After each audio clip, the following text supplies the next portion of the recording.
మన నర్సీపట్నం నాయకులు కార్యకర్తలు అందరూ కలిసి ఇంటికి వచ్చి నాకు మా కుటుంబానికి మీరు చూపిన అండదండలో నేను ఎప్పుడు మర్చిపోలేను. మనం ఎప్పుడు తప్పు చేయం, ఎవరికి భయపడవలసిన అవసరం కూడా లేదు. ఈవేళ A1గా ఉన్నటువంటి ముఖ్యమంత్రి తప్పుడు నిర్ణయాలు తీసుకొని రాష్ట్రానికి అన్యాయం జరుగుతున్నప్పుడు ఈ రాష్ట్రంలో ఉన్న పౌరుడిగా మాట్లాడే హక్కు నాకు ఉంది. తప్పు జరుగుతున్నప్పుడు తప్పు అని చెప్పే బాధ్యత మా అందరికీ ఉంది, ప్రజలందరికీ ఉంది.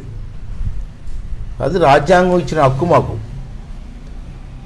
ఏ తప్పులు చేసినా మేము మాట్లాడకూడదు, మాట్లాడితే ఇల్లు పడగొడేస్తాం, గోడలు పడగొడేస్తాం, జైల్లో పడేస్తాం, కొడేస్తాం, చంపేస్తామంటే అది రాజ్యాంగానికి విరుద్ధం, ప్రజాస్వామ్యానికి పద్ధతి కాదు.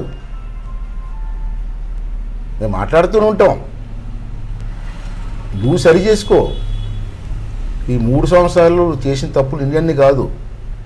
ఎంతమందిని చంపించావు, ఎంతమంది మీద దౌర్జన్యాలు చేసావు, ఎంతమంది ఆస్తులు పడగొట్టావు, ఎన్ని ప్రభుత్వ స్థలాలు ఆక్రమించుకున్నావు, ఇవన్నీ నీకు తెలిసినాయి కదా.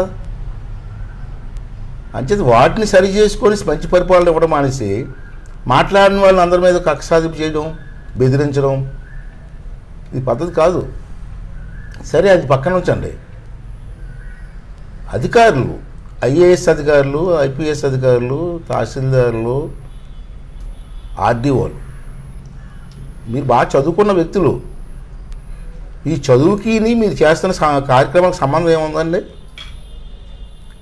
ఒక IPS ఆఫీసరు రూల్స్ వ్యతిరేకంగా గోడ పడగొడుతూ ఉంటే దగ్గర పడగొడతావా? అనకాపల్లి జిల్లా కలెక్టరు ఎలాగ ఆర్డర్ ఇస్తావు నువ్వు? సుప్రీంకోర్టు జడ్జిమెంట్ ఉంది. అర్ధరాత్రి అప్పుడు ఇంటికి వెళ్ళడం కానీ గోడలు పడగొట్టడం కానీ చేయకూడదని జడ్జిమెంట్ ఉంది కదా. మరి జడ్జిమెంట్ ఉంటుండగా RDO, తహసీల్దారులు, ASP గారి దగ్గర ఉండి పడగొట్టడం అంటే చట్టాన్ని వ్యతిరేకించడమే కదా. సరే, రాజకీయ నాయకులు వెళ్తే తప్పుడు పనులు చేస్తుంటారు, అది వేరు. వాళ్ళకి రూల్స్ తెలియవు, రాజ్యాంగం తెలియదు. మరి చదువుకున్నారు కదా, IAS, IPS చిన్న చదువు కాదు కదా. మరి మీకు రూల్స్ తెలియవా? ఇటువంటి కార్యక్రమాలు ఎవరో ఏటు ఒక పనికిమాలాడు ఎవడో పడగొడిస్తారా? చెప్పాలి కదా మీరు. ఇది పద్ధతి కాదండి, సుప్రీంకోర్టు ఆర్డర్ ఉందండి పడగొట్టకూడదని చెప్పాలి కదా. ఒక నోటీస్ ఇవ్వకుండా ఏంటండి అన్యాయం? ఇలా మీరు రెచ్చగొట్టిన రోజు జనం రెచ్చిపోతారు తప్పించి మీకు కంట్రోల్ చేస్తారనుకోవడం పొరపాటు. అంటే ఇప్పటికైనా మారండి, మారి మంచి పరిపాలన అందించారు కాదంటలేదు. మీరు అందరూ సహకరిస్తాం, అంతేకాని మీరు దౌర్జన్యం చేస్తే ఏది బెదిరిపోయి పారిపోతాం అనుకోవడం చాలా తప్పు. ఇప్పటికే చాలా పొరపాట్లు చేస్తే 3 సంవత్సరాల్లో దాన్ని సరిదిద్దుకోవడానికి మంచి అవకాశం ఉంది, సరిదిద్దుకో. రెండవది ఏంటంటే, ఆ రోజు ఎన్నికల్లో ఇచ్చిన వాగ్దానాలు ఒకటైనా సరిగ్గా చేసావయ్యా నువ్వు జగన్ రెడ్డి గారు? మళ్ళీ మొన్న RTC ఛార్జీలు ఏంటి? ఇది అప్పుడు ఆల్రెడీ అధికారంలోకి వచ్చిన తర్వాత ఇది రెండోసారి ఛార్జీలు పెంచడం. నువ్వు పెంచిన ఛార్జీల వల్ల సుమారు 2170 కోట్ల రూపాయలు ప్రజల మీద భారం పడింది. ఇప్పటికే ప్రజలు చాలా ఇబ్బంది పడుతున్నారు.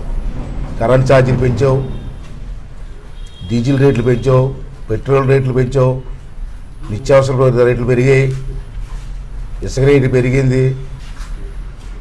అన్ని రేట్లు పెరిగి ప్రజలు బతకడానికే కష్టపడుతున్న ఈ సమయంలో మళ్ళీ RTC రేట్లు పెంచవలసిన అవసరం ఏమొచ్చిందిగా? అంటే నువ్వు ఏ నిర్ణయం తీసుకున్నా ప్రజలు మాట్లాడకూడదు, ఉద్యమాలు చేయకూడదు, నీరసం తెలియకూడదు. ప్రజాస్వామ్యంలో పద్ధతి కాదు కదా. ఈవేళ 2170 కోట్ల వరకు పెంచితే ప్రజలు ఏమైపోతారండి ఈ సమయంలో? RTC నిర్వీర్యం చేస్తే కదా. RTC అంటే ఒక పెద్ద సంస్థ, సామాన్య ప్రజలకి ట్రాన్స్పోర్ట్. అది పెద్ద పెద్ద వాళ్ళంతా కారులో తిరిగి మోటార్ సైకిల్ తిరుగుతూ ఉంటారు. సామాన్య ప్రజలకు సంబంధించినటువంటి ఆర్టీసీ ఈవేళ మనకున్నటువంటి 26 జిల్లాల్లో సుమారు 1,11,763 బస్సులు నడుస్తున్నాయి. ఇన్ని బస్సులు నడుస్తూ ఉంటే రేట్లు పెంచితే సామాన్య ప్రజలు ఎలా భరిస్తారనుకున్నారండి? కనీసం ఆలోచన శక్తి ఉండాలి కదా, ఇంగిత జ్ఞానం ఉండాలి కదా. వరుస పెట్టి అన్నీ పెంచుకుంటూ పోతూ ఉంటే రాష్ట్రంలో సామాన్య ప్రజలు ఎలా బతుకుతారని ఎప్పుడైనా ఆలోచన ఉందా నీకు? రోజుకి 65 లక్షల మంది ప్రయాణికులు ప్రయాణం చేస్తారు ప్రతిరోజు బస్సుల్లో. మీకు 65 లక్షల మంది మీద ఎంత భారం పడుతుందండి? ఎప్పుడైనా ఆలోచించావా? ఎప్పుడైనా మీ ఆఫీసులతో రివ్యూ చేసావా? రాత్రి కళ్ళకు వస్తే ఉదయం పెంచేస్తావా? అంటే నీ డబ్బు కోసం, నీ ఆదాయం కోసం విచ్చలవిడిగా ఖర్చు పెట్టడం, అప్పులు చేసేయడం, ఆదాయం లేకపోతే మళ్ళీ ఆదాయం కోసం ప్రజల మీద పన్నులు వేయడం. ఇది పద్ధతి కాదు కదా. ఒకసారి మనం కూడా ఆలోచించుకోవాల్సిన అవసరం ఉంది. మరి ఇవన్నీ కూడా మేము మాట్లాడుతూ ఉంటే మా మీద కేసులు పెడతాం. ఎంతమంది మీద కేసులు పెడతావు? ఎంతమందిని వరికట్టగలవు? అన్ని వర్గాల్లో కూడా వ్యతిరేకం వస్తుంది కదా నీకు, నీ కళ్ళారు చూస్తున్నావు కదా. అయినా అసలు ఇంత మూర్ఖత్వంగా వెళ్ళడం పద్ధతి కాదని చెప్పి ఈ సందర్భంలో మనం చేస్తాను. ఈవేళ మీరు చేస్తున్న ప్రతి కార్యక్రమం కూడా ప్రజలు వ్యతిరేకిస్తున్నారు. 3 సంవత్సరాలు మాట్లాడలేదు జనం. నీకు భయంపడో, లేదా నీకు దౌర్జన్యానికి భయంపడో, లేదా నీకు గోండాలకు భయంపడో. ఇప్పుడు చూస్తున్నావు కదా, ఎక్కడ మీటింగ్లు పెట్టినా జనం తండోపు-తండాలకు వస్తున్నారు. ప్రతి వారు కూడా మాట్లాడుతున్నాడు, విమర్శిస్తున్నాడు. ఆ విమర్శల్ని నువ్వు పాజిటివ్గా తీసుకో, దాన్ని పరిష్కారం చేయి. అంతేకాని నెగిటివ్గా తీసుకొని నన్ను ఎవడు విమర్శిస్తాడు? ఈ మధ్యన 10సారి మీటింగ్లు చూస్తున్నాను, నా ఎంటికలు ఎవడు పేకలేడు అంటున్నావు. అంటే పీకుతో అర్థమైపోయింది నీకు. పాజిటివ్ తీసుకోక 2 సంవత్సరాల టైం ఉంది, పాజిటివ్ తీసుకొని ఇప్పుడు కానీ సరిదిద్దుకుంటే బాగుంటుంది. తప్పించి అన్నిట్లోనూ మోసాలు. ఏ కార్యక్రమం కరెక్ట్గా చేసి చెప్పు. అమ్మఒడి అన్నావు, 15,000 అన్నావు, 2,000 కట్ చేస్తావు. ఆ 2,000 రూపాయలు 2,000 కట్ చేస్తే కదా ప్రతి మనిషి దగ్గర. ఈ 3 సంవత్సరాల్లో 2,000 ఎంత డబ్బు ఉంది? ఆ డబ్బు ఏమైంది? ఎక్కడ ఖర్చు పెట్టావు? అది మోసం కదా. ఈవేళ ఆరోగ్యశ్రీ చంద్రబాబు నాయుడు టైంలో పెట్టిన స్కీమ్ అది. డైరెక్ట్గా హాస్పిటల్కి ఇచ్చేవాళ్ళం మేము. ఇప్పుడు ఏమన్నావు? తల్లిదండ్రులకు ఇచ్చేస్తా అంటున్నావు. తల్లిదండ్రులకు ఇచ్చేస్తే హాస్పిటల్లో ఆపరేషన్ ఎవరు చేస్తారు? డాక్టర్ చేస్తారండి. ఈ తల్లిదండ్రులు వాడేశారు ఇంకో డబ్బు, డాక్టర్లు ఆపరేషన్ చేస్తే డాక్టర్ డబ్బులు లేకపోతే ఇవ్వడు కదా. దానివల్ల ప్రజలు నష్టపోతారు కదా. ఇది ఎలాగే అడ్మినిస్ట్రేషన్ ఎలా జరుగుతుంది? ఇవాళ అంత గగ్గోలు పెడతారు. ఇవాళ వాళ్ళు మాకు సార్ రావాల్సిన డబ్బులు రావట్లేదండి, మాకు ఇబ్బంది పడిపోతామని చెప్పి ఆర్టీసీ వాళ్ళు అందరూ కూడా వాళ్ళని వ్యతిరేకంగా మాట్లాడే పరిస్థితికి వచ్చారు. వాళ్ళ దగ్గర ఏమో ట్రీట్మెంట్ కోసం వచ్చి డబ్బులు వసూలు చేస్తున్నారు. ఈవేళ చిన్న ఉద్యోగి దగ్గర నెలకి 275 రూపాయలు వసూలు చేస్తున్నారు.